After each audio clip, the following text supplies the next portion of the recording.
नमस्कार। आज हम एक सेशन रख रहे हैं जिसमें मैच मेकिंग के विषय में हमारे को ललित जी बताएंगे। ये बहुत ही एक्यूरेट साइंटिफिक वे है जिसमें हम बहुत प्रॉपर मैच मेकिंग करते हैं। देखिए, कुंडली मिलान और मैच मेकिंग में एक बहुत बड़ा अंतर है। कुंडली मिलान में आप देखेंगे गुण मिलान किए जाते हैं और वहां पर एक प्रॉपर मैच मेकिंग नहीं होती है, क्योंकि एक व्यक्ति का व्यक्तित्व जो कुछ कभी कभी ऐसा होता है जहां पर वो दूसरे व्यक्ति को स्वभावतः परेशानी उत्पन्न कर सकता है। तो दो अलग अलग व्यक्ति जब पास आते हैं, वो क्या एक दूसरे के लिए पूरक का काम करेंगे या समस्या उत्पन्न करने का काम करेंगे। तो ये हम मैच मेकिंग की जो हमने टेक्निक डेवलप की है उससे हम बहुत अच्छे से देख लेते हैं। तो ललित जी ने उस पर काफी अभ्यास किया है और वो ये बताएंगे कि दो इंडिविजुअली कैसे हैं और जब वो इकट्ठे होंगे तो उनमें क्या आपस में समानताएं और विषमताएं होंगी, यानी एक दूसरे से वो क्या चीजें उनकी अच्छी तरह से मैच करेंगी और किन किन चीजों पे उन्हें समस्याएं होंगी। मैं यहाँ ये क्लियर कर देना चाहता हूँ कि गुण मिलान को हम भी 20 से 30% वैल्यू देते हैं, लेकिन बाकी सब चीजों को हम 70% के करीब वैल्यू देते हैं, जो ये बताती हैं कि अगर ये चीजें नहीं मैच की गई और ये पार्ट पर हम ध्यान नहीं देते हैं, जैसे कि कई बार किसी की कुंडली में ये चीज पहले ही इंडिकेशन होती है कि ये डाइवोर्स की तरफ जाने वाली या विवाद की तरफ जाने वाली कुंडली है, या यहाँ स्वास्थ्य संबंधित समस्याएं आएंगी, या संतान उत्पत्ति में दिक्कत होगी, या आगे की दशाएं संघर्ष देने वाली हैं, समस्याएं देने वाली हैं। तो हमारा ये फर्ज होता है, हमारी ये जिम्मेवारी होती है, हमारा ये कर्तव्य होता है कि वहां ये बताएं कि ये चीजें आपके लिए आगे चल के समस्या दे सकती है, ताकि व्यक्ति जिसकी मैच मेकिंग की जा रही है कल ये ना कहे कि आपने बता दिया होता है तो हम शायद ये वाले रिश्ते की तरफ नहीं जाते। कभी कभी लोग क्रोधी होते हैं या चरित्रहीन होते हैं, तो वो भी देखा जा सकता है कि बताया जा सकता है कि ये व्यक्ति में इस प्रकार के दोष हैं। अगर आप अपने जीवन साथी में ये चीजें सहन कर सकते हैं तो आप आगे बढ़े, नहीं तो इन सब चीजों को यहीं पर आप खत्म कर दें। तो मैं अब ललित जी को बुलाता हूँ और वो बताएंगे कि क्या कौन सी कुंडली पे आज वो बात करने वाले हैं, क्या है उन्होंने कितना इसमें सीखा है, क्या चीज उन्हें विशेष लगी इस कुंडली मिलान के कार्यक्रम में। चलिए ललित जी, आप बताइए आपको इसमें क्या विशेष लगा। नमस्कार सर। सर आपने बिल्कुल सही कहा। ये एक बड़ी साइंटिफिक अप्रोच है। आई मीन, जब हम कुंडली मिलान की तरफ जाते हैं, मैच मेकिंग की तरफ जाते हैं, तो हम एक बार को हम लोग सबसे पहले इंडिविजुअल चार्ट्स को सबसे पहले हम असेस करते हैं, हम आइडेंटिफाई करते हैं, पर्सनालिटी को आइडेंटिफाई करते हैं, और उसके बाद फिर हम गुण मिलान को देखते हैं। उसके बाद हम बाकी सारे एस्पेक्ट्स को, जैसा कि हमने पढ़ा है अपने कोर्स में, कि जैसे चार्ट पे चार्ट लगाना है या फिर हमको 7th हाउस को देखना है, हम मतलब जो है उसको 360 डिग्री के पॉइंट ऑफ व्यू से स्टडी करते हैं, एज इफ कि because this is a very sensitive matter, कि दो इंडिविजुअल्स को आप मैरी करने के लिए प्रपोज कर रहे हो, आप अपना सजेस्ट कर रहे हो कि भाई हमें करना चाहिए, how we should move it. तो हम लोग को बड़ा ध्यान से देखना होता है कि आगे how the lifes will work out. तो the way you have taught us, जैसा आपने हम लोग को समझाया, this is really excellent approach which we have been following. So to a larger extent we to a larger extent we have been practicing, but yes, if there is anything miss out, so would request please give your inputs. उसके लिए क्षमा प्रार्थी। तो अरविंद जी ने एक हम लोगों को जो है ना एक चार्ट दिया है। This is a blind chart for male and female both. तो हम लोग जो है हम लोगों का जो मेथोडोलॉजी है वो यही है कि हम लोग ब्लाइंड चार्ट्स के ऊपर काम करते हैं। इस ब्लाइंड चार्ट का मतलब ये है कि हमको बैकग्राउंड के बारे में मालूम नहीं होता है, ना ही कि वो कहाँ से हैं, क्या करते हैं, और उनका फैमिली बैकग्राउंड क्या है, नेचर क्या है। तो हमको कुछ मालूम नहीं होता है। We just go to the individual charts, we study, we identify कि वो पर्सनैलिटी कैसी है, और फिर उसके बाद then we will work out with our findings. उसके बाद फिर then the person who is giving the chart will wait, वो आइडेंटिफाई करेंगे, बताएंगे कि हमने कितना सही बोला है, हम लोगों ने क्या चीजें मिस कर दी हैं। ये कर्क लग्न का जो है वो चार्ट है। इसमें राशि एक्वेरियस है, जो लग्ना का जो नक्षत्र है वो अश्लेषा है। सैटर्न इसके अंदर रेट्रो है, वक्री है जो स्वराशि में है। जुपिटर उच्च के होके बैठे हुए हैं लग्न में। उसके अलावा जो मार्स है वो नीच के है, डेबिलिटेटेड है। मरकरी जो है 12th है फ्रॉम ओन हाउस, और अभी जुपिटर की दशा चल रही है, और शनि की दशा शुरू होने वाली है 4/5/2024 से। केतु जो है वो 12वें में है, जो है सैटर्न से अफ्लिक्टेड है। अगर हम ओवरऑल बेसिस के ऊपर देखें तो जो सोर्स है वो सैटर्न है, सैटर्न गवर्न चार्ट है। मून जो है वो भी अफ्लिक्टेड है 8th हाउस के अंदर सैटर्न से, और वीनस जुपिटर मार्स ये भी अफ्लिक्टेड है सैटर्न से।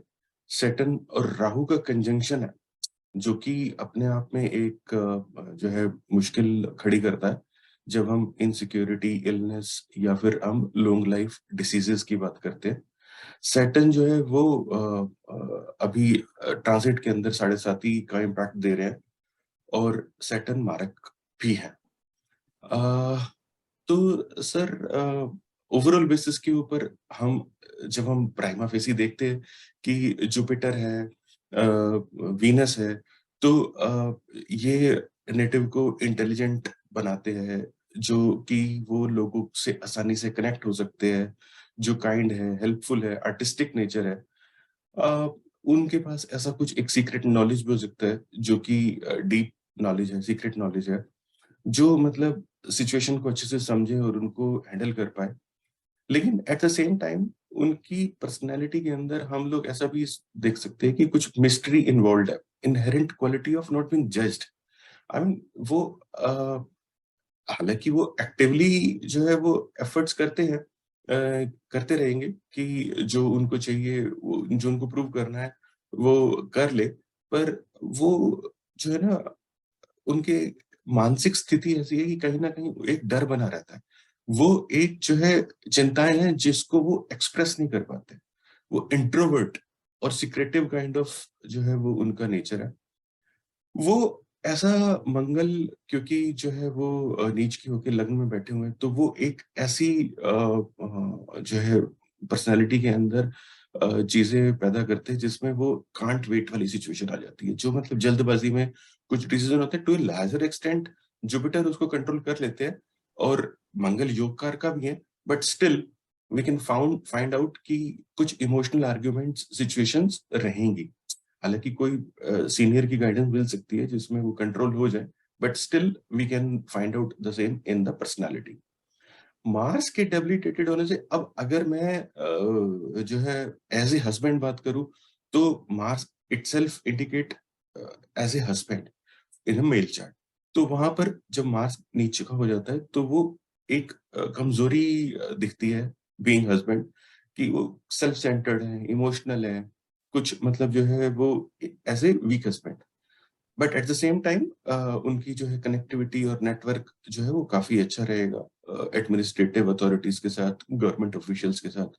Multiple sources of income may be generated over a period of time. Uh उनकी जो है ऐसा रहेगा कि वो एक मेंटली डिस्टर्ब्ड रहेंगे, जो कि वो बता नहीं सकते, ये मैंने आपको पहले भी बताया। यहाँ पर जो 7th हाउस का लॉर्ड है वो सैटर्न है, सैटर्न रेट्रो है, और रेट्रो होने के साथ-साथ जो है वो राहु के साथ कंजक्ट कर रहा है। तो यहाँ पर हम एक जो है ना मैरिड लाइफ के अंदर बहुत सारा इश्यू देख सकते हैं as far as male chart is concerned, right? क्योंकि वो ये वाला जो कंजंक्शन होता है, ये डार्क एनर्जी शापित योग माना जाता है, जहाँ पर इनसिक्योरिटी आती है। इनसिक्योरिटी पैदा करता है, इल्यूज़न क्रिएट करता है कि मतलब जो है स्थिति वैसा नहीं दिखाएगा।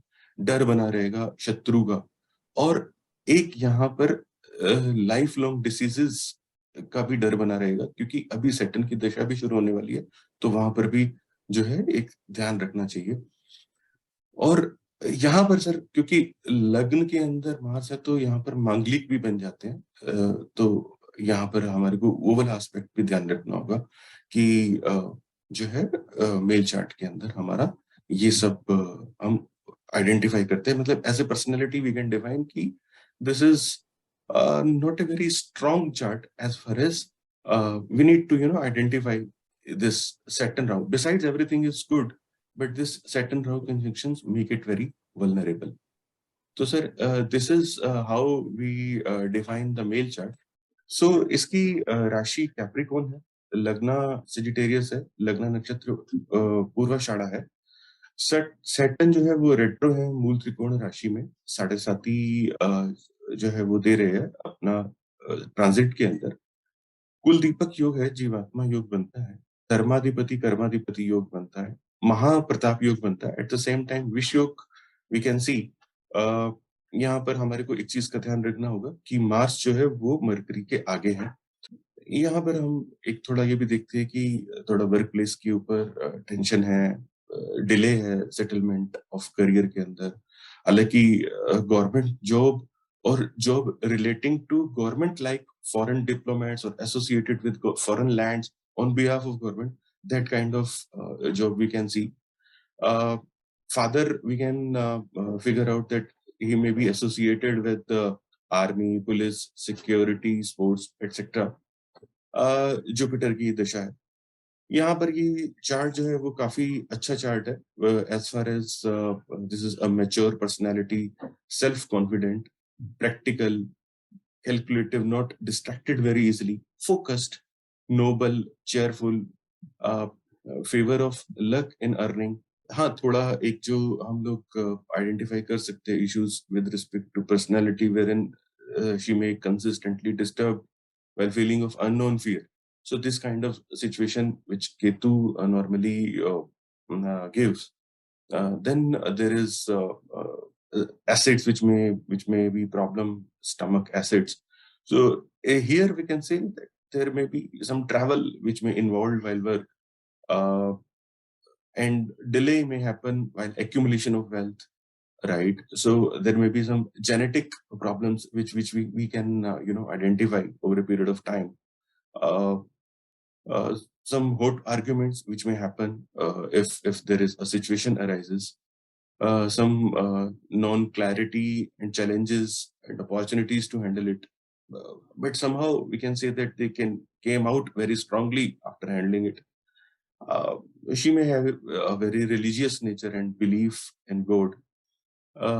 But again, she may find it difficult to find selection of friends. तो दोस्तों को लेकर ये चीज हम मैच मेकिंग में भी देखेंगे कि दिस में cause issues while having friends and don't tell problems. So this is overall personality which we can define for female chart. At the same time we can see that okay, female chart में कुछ तो see everybody is having some good part, some negative part, but overall basis के ऊपर अगर हम देखते हैं तो ये फीमेल चार्ट जो है वो मेल चार्ट से ज्यादा स्ट्रॉन्ग नजर आता है. तो सर ये हमने दोनों की पर्सनैलिटी को जो है एक समराइज किया है. उसके बाद सर फिर हम जो है अब मैच मेकिंग की तरफ जाते हैं. तो सर जब हम मैच मेकिंग की तरफ जाते हैं तो हमने गुण मिलान किया सबसे पहले, which again depicts 25-30% of overall scenario. तो 28 गुण हमने देखा कि मिलते हैं यहाँ पर, जो कि बहुत अच्छी कंपैटिबिलिटी दिखाते हैं दोनों की, जिसके अंदर इंक्लूड है ग्रह मैत्री. ग्रह मैत्री बहुत अच्छा मैच होता है इनका, जिसमें मेंटल कंपैटिबिलिटी और अफेक्शन रहेगा दोनों के बीच में. वस्य कुटा ये मैच होता है जिसमें मैग्नेटिक कंट्रोल रहेगा वाइफ का हस्बैंड की तरफ. I mean husband would be having magnetism towards her wife. Dina Kuta भी मैच होता है इनका, जिसमें वो एक दूसरे को स्पेस देते हैं, एक दूसरे की लाइफ के अंदर बहुत ज्यादा इंटरफेरेंस नहीं करते हैं, एक दूसरे की प्राइवेसी को रिस्पेक्ट करते हैं. देन गणागुण भी उनका अच्छा है, जिसमें दोनों का एक दूसरे के प्रति टेम्परामेंट बहुत अच्छा है. हम हालांकि इंडिविजुअल चार्ट्स में देखते हैं तो वो वैसा नहीं है, पर एक दूसरे के प्रति दोनों का बहुत अच्छा टेम्परामेंट. नाड़ी कुटा है जिसमें प्रोजनी और चाइल्ड बर्थ को लेकर हम बात करते हैं, विच इज गुड.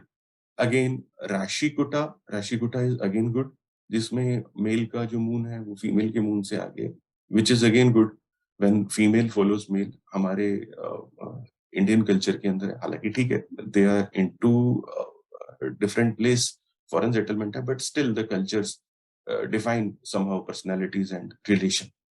वर्णाकुटा जिसमें स्पिरिचुअल हम कंपैटिबिलिटी की बात करते हैं, वो भी इनका मैच होता है। एक योनिकुटा है जो कि उनका मैच नहीं होता है, but still we can find out कि हमारे 28 गुण के आसपास इनके मिलते हैं, तो गुण मिलान जो है वो बहुत अच्छा। एज ए सेकेंड स्टेप, तो पहले स्टेप में हमने गुण मिलान किया, दूसरे स्टेप में हम जब जाते हैं तो हम चार्ट पे चार्ट हम रख के देखते हैं, तो उसके अंदर हम लोग क्या ऑब्जर्व करते हैं कि मरकरी टू मरकरी जो है उनका 6-8 का रिलेशन है। तो यहाँ पर एक हमारे को डिफरेंस इंटेलेक्ट लेवल के ऊपर नजर आता है, जबकि हम कहते हैं कि यहाँ पर एक एट टाइम्स क्या होता है कि थॉट प्रोसेस और इंटेलेक्ट लेवल मैच नहीं करता है, तो डिस्प्यूट्स होने की संभावना बनती है रिलेटिव्स और फ्रेंड्स से। यहाँ पर जब मैं फीमेल चार्ट को डिफाइन कर रहा था, तब मैंने बोला कि उस फीमेल जो है, फीमेल को जो है ना, फ्रेंड्स को सिलेक्ट करने में she is not very good. अब यहाँ पर हम देखते हैं कि मरकरी टू मरकरी 6-8 का रिलेशन है, तो हम ये एक डिपिक्ट करता है कि disputes may arise due to relatives और फ्रेंड्स। सन टू सन देखते हैं तो हमारे को बहुत अच्छा एक पांचनों का संबंध मिलता है, जब हम कहते हैं कि मेल और फीमेल के फादर्स जो हैं वो उनकी बहुत अच्छी अंडरस्टैंडिंग रहेगी। सैटर्न को देखते हैं तो 2-12 का दिखता है, और दोनों का अभी 7.5 का फेस भी चल रहा है। दोनों एक दूसरे को career wise, work life priorities wise support करते हैं, अच्छा है दोनों का। और मार्स जो है वो केंद्र का संबंध बना रहा है, जो कि एनर्जीज जो है वो अलाइंड है। हाउएवर जो फीमेल है वो थोड़ा एक्सपेक्ट करती है पैम्परिंग फ्रॉम मेल मार्स, तो female Mars is fourth from male Mars. जो है दोनों का जो है वो अपना जुपिटर, वो भी एक दूसरे को सपोर्ट करता है, तो both are supportive as human beings. So as far as chart on chart, if we can see that except Mercury, wherein we find some little bit issues which can be settled. Otherwise, this is very good.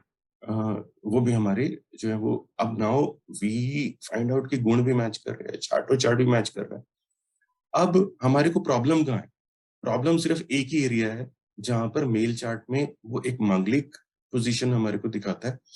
दूसरा हमारे को ये दिखाता है कि 7th Lord Saturn है, जो कि कैप्रिकॉर्न के अंदर स्वराशि के अंदर बैठे हैं, और वो राहु के साथ कंजंक्ट है।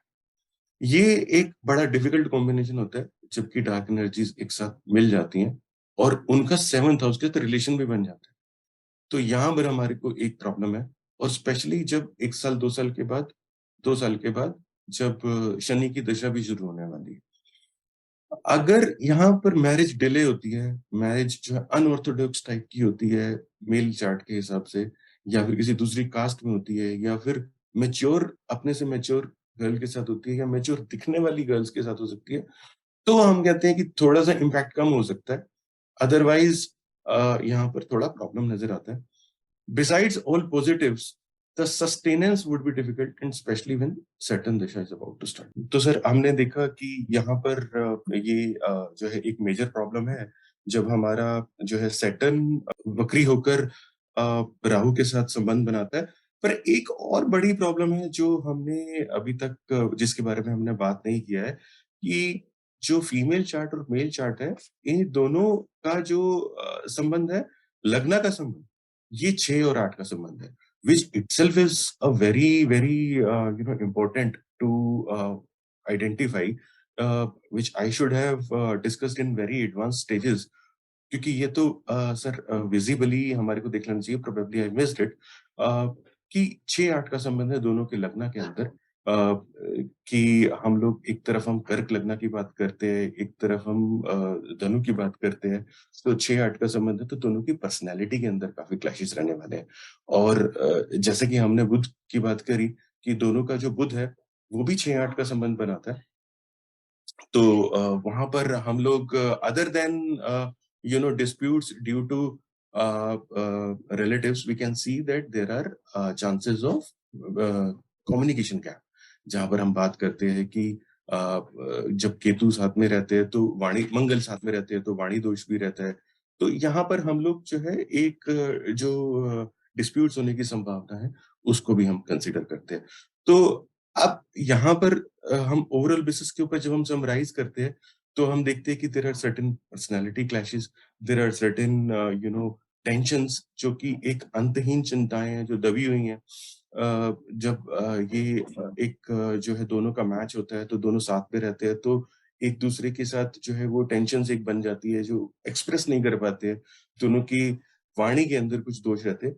तो यहाँ पर I mean besides having all other गुण मिलान and betterment, we can find that kind of issues. So this is not such a great match per se, besides having all these good things in the match. So sir, this is my excellent, बहुत बढ़िया, बहुत अच्छा बताया आपने, बहुत ही उपयोगी जानकारी।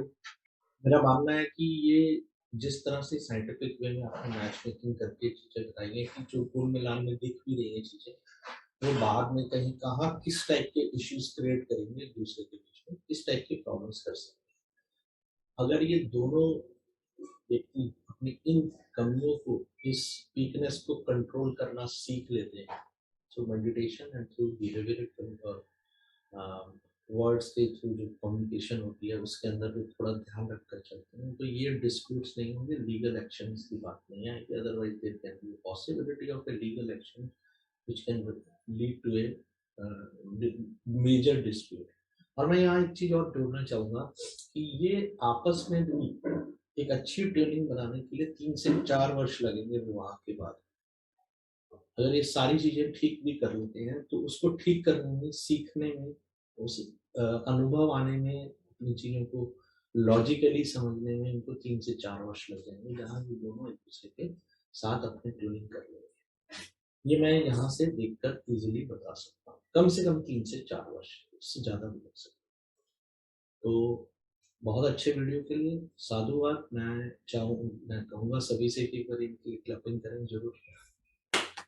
Thank you, sir. Thanks a lot for your guidance and your support. हम definitely और ज़्यादा practice करेंगे और definitely we will come out with more in-depth analysis. तो sir, thanks for your inputs and आपकी guidance के लिए सर बहुत बहुत धन्यवाद।